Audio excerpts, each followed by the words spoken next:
दोस्तों ये घर एक ऐसे मिलियनर का है जिसमें एक चोर घर के अंदर फंस जाता है, लेकिन क्या वो घर के बाहर निकल पाएगा या नहीं, चलिए इस मूवी के अंदर जानते हैं। तो कहानी की शुरुआत में हमें बहुत ही खूबसूरत घर को दिखाया जाता है और इस घर में एक से एक सुंदर और कीमती पेंटिंग लगी हुई थी। ऐसा लग रहा था जैसे ये घर बहुत ही बड़े आर्टिस्ट का है। तभी उस घर का दरवाजा खुलता है और उसमें से एक आदमी घर के अंदर आता है। इस आदमी का नाम नेमो था और पेशे से ये एक चोर है।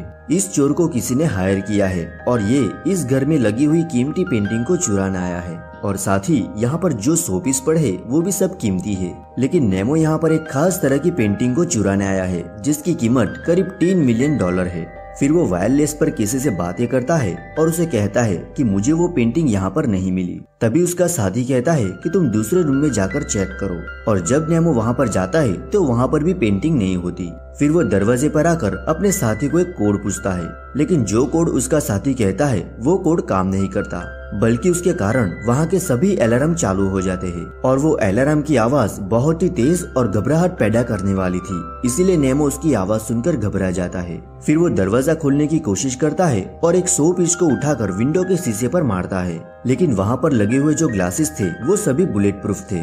फिर वो गेट के ऊपर जाकर अपने साथी से बात करता है और उसे कहता है कि मुझे यहाँ से बाहर निकालो, लेकिन उसका साथी कहता है कि वहाँ का सिस्टम फेल हो गया है, अब तुम अपनी मर्जी के मालिक हो, इसीलिए तुम्हें खुद ही वहाँ से बाहर निकलना होगा। अलार्म की तेज आवाज के कारण अब उसे सुनाई देना भी बंद हो गया था, इसलिए नेमो अपने कान के अंदर एक कागज को फंसा लेता है। उसके बाद वो घर के अंदर लगी सभी लाइटें जो अलार्म के साथ अटैच थी वो उसे तोड़ने लगता है और वो टेबल के ऊपर चढ़कर अलार्म के स्पीकर को भी उखाड़ देता है और अब फाइनली डिस्टर्ब करने वाली कोई भी आवाज वहाँ पर नहीं आ रही थी। नेमो जेल नहीं जाना चाहता था, इसलिए किसी भी तरह से इस जगह से बाहर निकलने की कोशिश करता है। वो वापस गेट के पास जाकर उसे अपने चाकू से तोड़ने की कोशिश करता है और उसके ऐसा करने से सिक्योरिटी डिवाइस हिलने लगता है और वो क्लाइमेट अपने आप ही चेंज हो जाता है और इसीलिए उसमें से गर्म हवा आनी शुरू हो जाती है। फिर नेमो को प्यास लगती है, लेकिन टैब में पानी नहीं आता, इसलिए वो फ्रिज को चेक करता है। उस फ्रिज में थोड़ा बहुत खाने पीने का सामान था और नेमो वो पानी पी जाता है। उसके बाद वो फिर से गेट को चाकू से काटने की कोशिश करता है, लेकिन गेट की लकड़ी के पीछे स्टील की चादर लगी हुई थी, इसलिए वो निराश हो जाता है। अब रात को वो एक जगह पर लेट जाता है और अपने साथी को कांटेक्ट करने की कोशिश करता है, लेकिन वहाँ से कोई भी जवाब नहीं आता। फिर वो किचन के अंदर जाकर फ्रिज से कुछ खाने पीने का सामान निकालता है और उसके बाद वो एक रूम में जाकर लेट जाता है। फिर अगले दिन उठकर वो फोन को चेक करता है, लेकिन वो फोन डेड पड़ा था। फिर वो एक रूम में बने सभी ड्रॉर्स को चेक करता है ताकि शायद कुछ काम की चीज उसे मिल जाए, लेकिन उसे वहाँ पर कुछ भी काम का नहीं मिलता। फिर वे टॉयलेट में जाकर सुसु करता है और सुसु करने के बाद वो टंकी भी नहीं चालू करता और ना ही अपने हाथ धोता है। फिर वो वहाँ पर पड़े एक नकली ऑरेंज को जोर से शीशे पर मारता है, लेकिन वो शीशा नहीं टूटता और उसे वहाँ पर बहुत ही जोर से प्यास भी लगी हुई थी, इसीलिए वो स्विमिंग पूल का पानी पीने लगता है, लेकिन पानी कड़वा होने के कारण वो उसे नहीं पीता और अब उसे खुद के ही शरीर से पसीने की बदबू आने लगी थी, इसलिए वो अपनी टी शर्ट निकालकर उसे पानी में भिगोकर अपने शरीर को साफ करने लगता है। उसके बाद वो मछली के टैंक में से पानी को टेस्ट करके देखता है, लेकिन वो पानी भी बहुत कड़वा होता है। फिर वो घर के सभी नल को चालू करके देखता है, लेकिन किसी भी नल में से पानी नहीं आता। तो अब वो अपनी प्यास बुझाने के लिए फ्रिज में से बर्फ निकालकर उसे चूसने लगता है। उसके बाद वो उस घर के सभी टेबल चेयर को इकट्ठा करके एक दूसरे के ऊपर जोड़कर छत तक पहुंचने की कोशिश करता है, लेकिन उसका हाथ छत तक नहीं पहुंचता, इसलिए वो जाकर उस घर का क्लाइमेट चेंज करने की कोशिश करता है, लेकिन वो डिस्प्ले तो उसने खुद ही खराब कर डाली थी।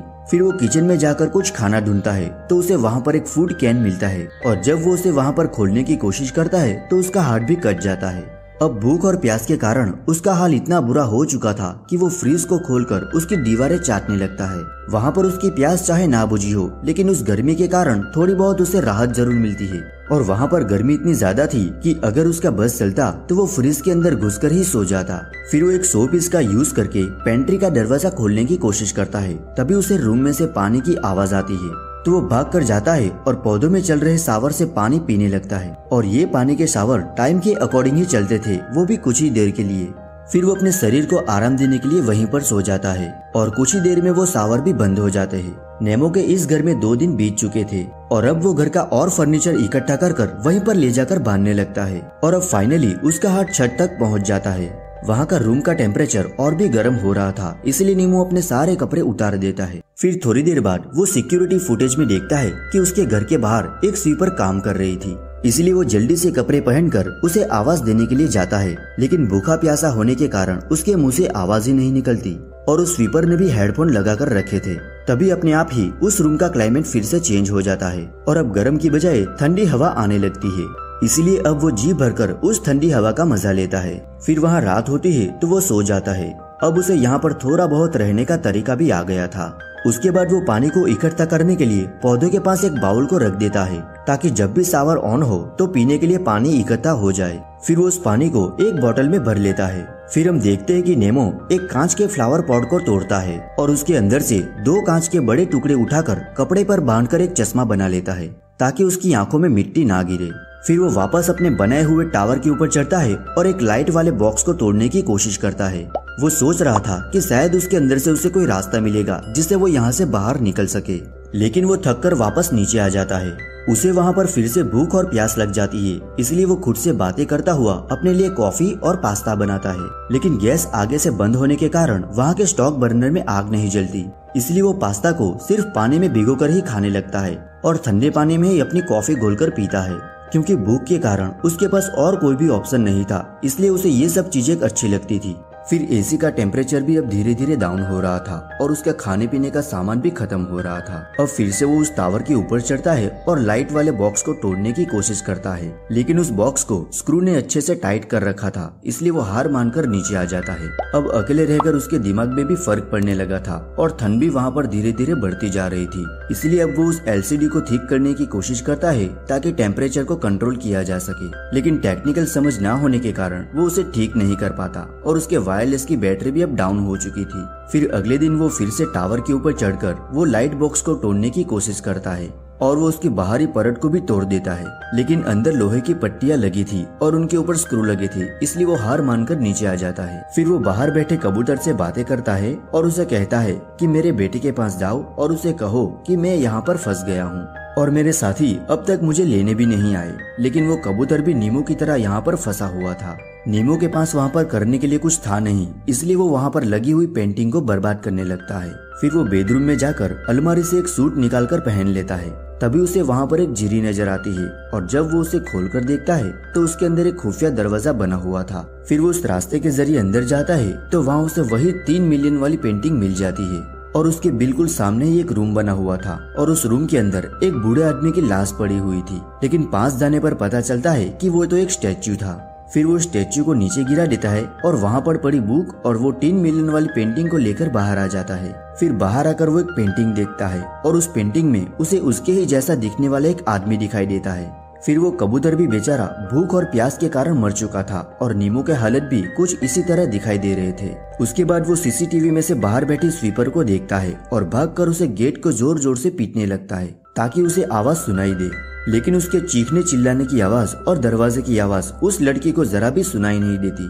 अब यहाँ पर फंसे हुए नीमो को कई दिन हो गए थे। फिर वो आधी रात को उठकर बैठ जाता है और उसे इतनी ज्यादा भूख लगी हुई थी कि वो फिश टैंक में से एक मछली को निकालकर बाहर रख देता है ताकि बाद में वो उसे खा सके। फिर वो एक चेयर को तोड़कर उसमें से पेच खोलने वाला एक शिकंजा बनाता है, लेकिन यहाँ पर नीमो का प्रोजेक्ट फेल हो जाता है। लेकिन नीमो वहाँ पर हार नहीं मानता और ऐसा करने पर वो एक पेच को खोल ही लेता है, लेकिन अब उसके शरीर में इतनी ताकत नहीं बची थी और उसका दिमाग भी पागल होने लगा था, इसलिए कई बार तो वो खुद से ही बातें करता था और कभी कभी दीवार पर पेंटिंग भी बनाने लगता था। फिर वो स्क्रू खोलने के लिए कई बार ट्राई भी करता है और बार बार वो लकड़ी टूट जाती थी।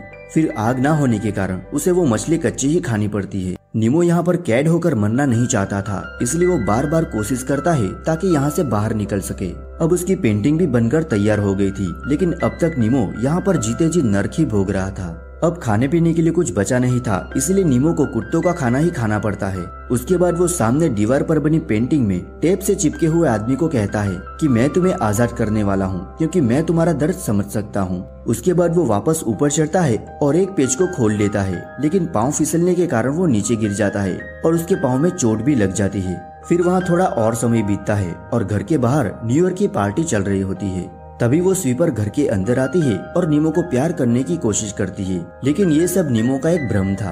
अब गिरने के कारण उसका शरीर भी थक चुका था। तभी उसकी नजर फायर डिटेक्टर पर पड़ती है, लेकिन उसके पास कोई भी फायर नहीं थी और अगर फायर होती तो वो कच्चा मांस क्यों खाता। तभी उसे एक आइडिया आता है और वो दिमाग का इस्तेमाल करके वहाँ पर आग को जला लेता है। फिर वो फायर डिटेक्टर पर आग की गर्मी देता है, तभी घर के अंदर सभी शावर चालू हो जाते हैं। उसके बाद नीमो घर के दरवाजे पर जाकर चिल्लाने की कोशिश करता है, लेकिन कमजोरी होने के कारण उसके मुंह से आवाज भी नहीं निकलती। घर के शावर तो ऑन थे, लेकिन कोई भी उसे बचाने नहीं आता।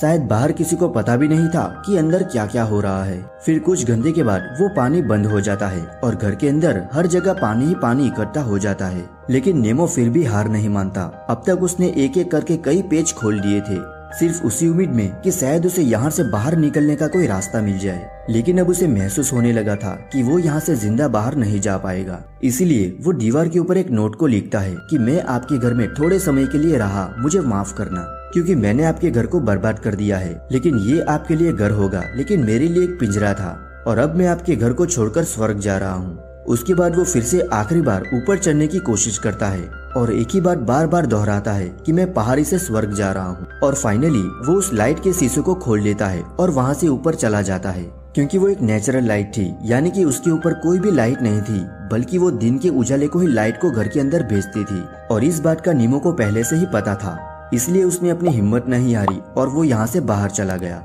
और इसी के साथ ये मूवी यहाँ पर खत्म हो जाती है। तो दोस्तों, एक्सप्लेनेशन पसंद आया हो तो वीडियो को लाइक और चैनल को सब्सक्राइब करना बिल्कुल भी नहीं भूलिएगा।